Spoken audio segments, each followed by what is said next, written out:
Now we are in week 4 of our course. This is on the cardiovascular system. You know, probably more than any other system, we think of our heart and our blood as being like maybe the main difference between being alive and death. I did a little research and discovered that the word heart is found in the Bible over 800 times and the word blood over 400 times. So I think we can think of this system as being a very important part of our spiritual well-being as well as our life. I'm going to share the screen now. We're going to be talking about what's known as Wigger's diagram. This slide here shows you that the myocardium, all of the muscle fibers in the heart, are connected to each other. These little black lines we see going across here are called intercalated discs. And at these places, the fibers are very strongly attached to each other, but also there are large gaps in the walls called gap junctions where ions can flow from one cell into another. So when an action potential or an electric current starts in the pacemaker of the heart, that action potential spreads through all of the heart tissue at the, just almost instantaneously, all at the same time.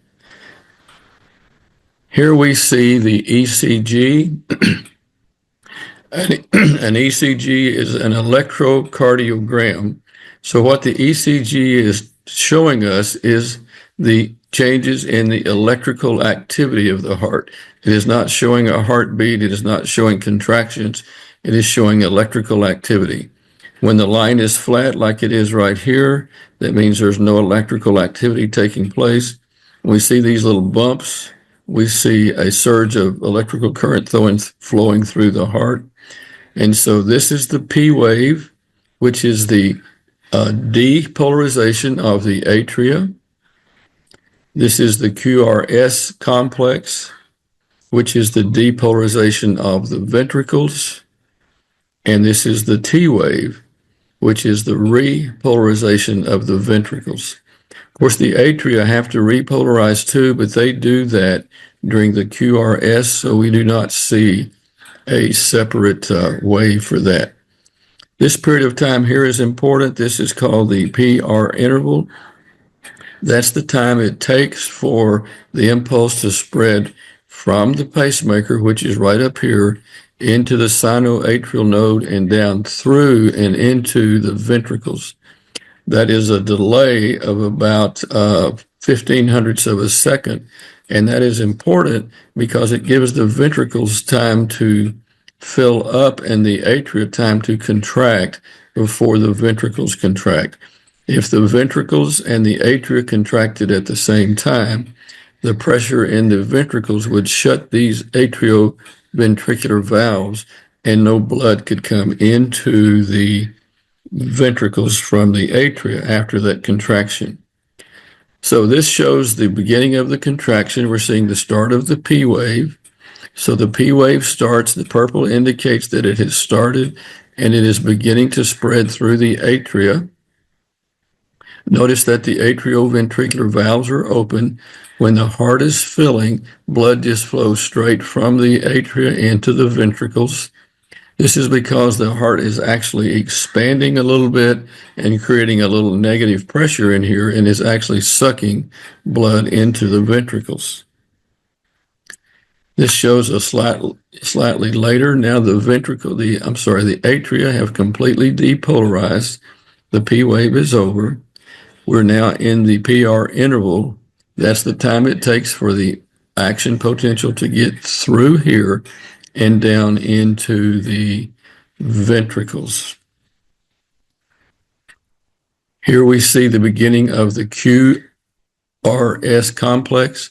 The action potential is now down in the ventricles. It's going to spread into these fibers called the Purkinje fibers. Here we see it there. And once that happens, then it comes back down, showing that the QRS complex has completely finished. Here at R is the start of the ventricular systole. So at R, we will see the pressure begin to build up in these ventricles.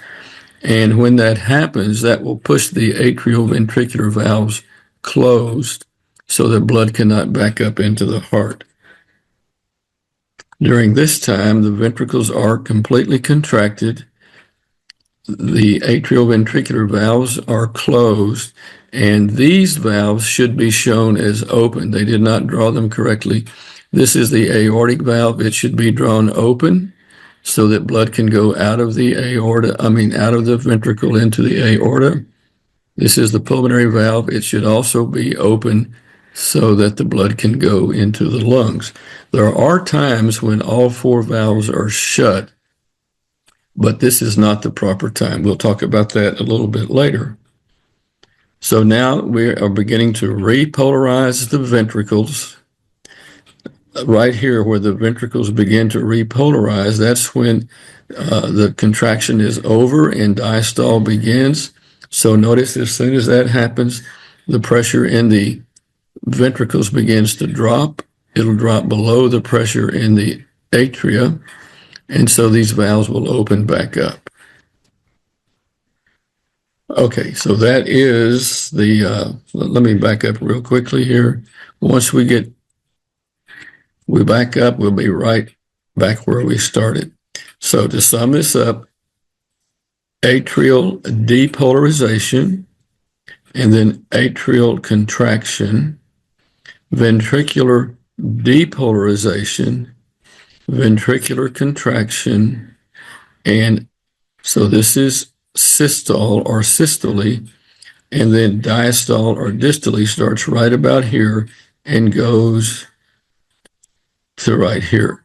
So the two cycles are systole, which starts at the peak of the R and goes right about the end of the T, and then dystole, which starts here and would come on out until we got to the next P wave.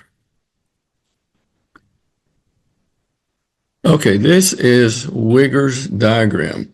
This was proposed by Dr. Carl Wiggers, a physiologist, a cardiologist, and a hematologist. And so this shows lots and lots of very useful information. Up here at the very top, we see the ECG. We see one complete systole right there. And then there's the first part of dystole or diastole, and here's the second part.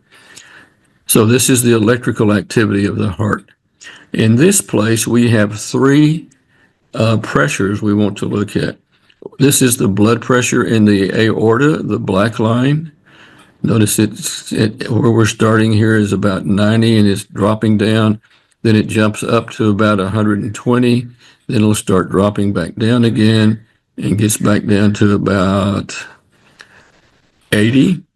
So in a normal healthy heart, the aortic blood pressure and the arterial blood pressure will drop from a high of 80 down to a low of a high of 120 down to a low of about 80. So that's where your blood pressure of 120 over 80 comes. The red line is the blood pressure in the left ventricle. And so here we see it, it's probably about 8 torr. Then it jumps all the way up to 120. Then it'll fall back down all the way back down to less than 8, almost to 0, and then come back up a little bit. The blue line is the blood pressure in the left atrium. Okay. Notice that in this part right here, where the ventricle is filling, the blood pressure in the atrium is a little bit higher than the blood pressure in the ventricle. It's only when the ventricle contracts that the blood pressure in the ventricle begins to go higher. Notice the contraction starts right here. And so that's when the blood pressure in the ventricle passes the blood pressure in the atrium. This line at the bottom here is the blood volume in the left ventricle. And so we're starting off here at about, probably about 95 or 100. and then it will jump up to 135. This is the volume we're talking about. And then it'll drop down to about 65 or so, and then start coming back up and then increase here. So let's put all of this together now. The blood pressure in the aorta is dropping as the blood is coming into the ventricle. That is because the ventricle is not contracting and is not squeezing and is not pushing any blood into it. At the same time that the blood is passively going into the aorta, blood is going into the ventricle. We see the blood pressure in the atrium all of a sudden goes up. During this time right here, the atria is contracting and is filling the ventricle to maximum capacity. The ventricles actually get about 80% full just passively when blood is just being drawn into the ventricles because the ventricles are expanding. That last 20% of the blood will be pumped in by the atrium, and then the ventricle will contract. The blood pressure in the ventricle quickly rises and goes above the blood pressure in the atria. As soon as it hits right here, the atrioventricular valve will shut because the blood pressure in the ventricle is greater than the blood pressure in the atrium. The aortic valve does not open until we get right here because the blood pressure in the ventricle is lower than the blood pressure in the aorta. So by the time the aortic pressure drops to about 80, the ventricular pressure should come up and match that. Then the aortic valve will open and the blood will eject out. So this time right here, if we'll come down and look at the volume of blood in the ventricle, it does not change right here for this short period of time. This is called isovolumetric contraction. The reason for this is the blood pressure in the ventricle is greater than the blood pressure in the atrium, so that shuts the atrioventricular valve. But the blood pressure in the ventricle for this short period of time here is less than the pressure in the aorta, so the aortic valve is not opened. So during this short period of time here, which is right at the beginning of the contraction, all four valves are shut and there's no blood going into or out of the ventricles. That is called isovolumetric contraction.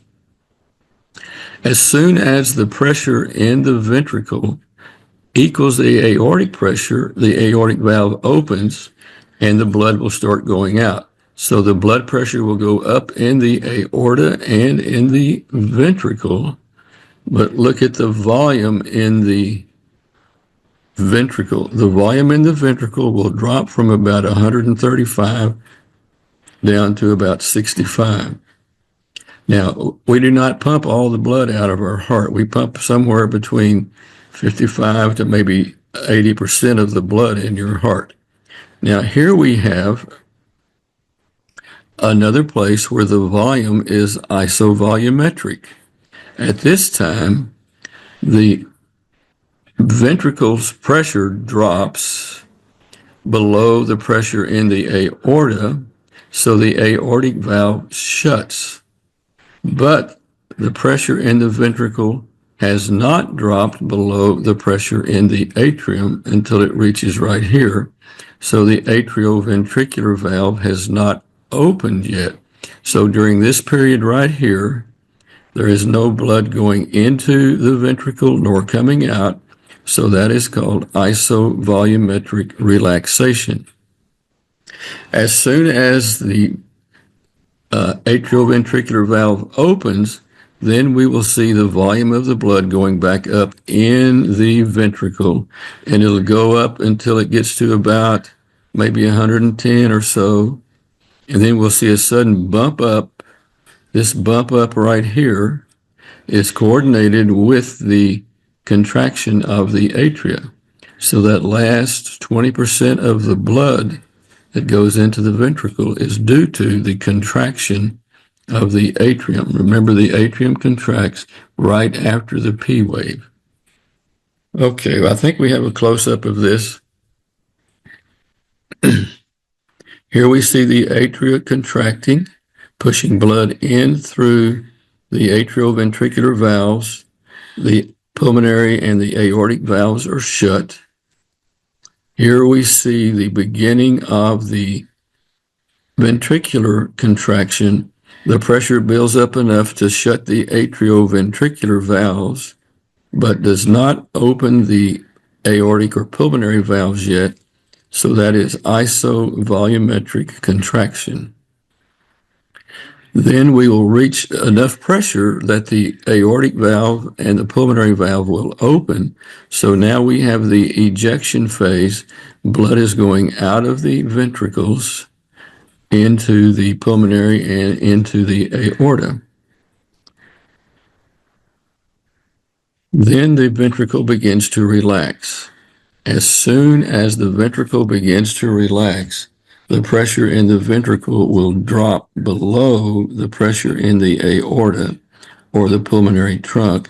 And so that is the beginning of isovolumetric relaxation.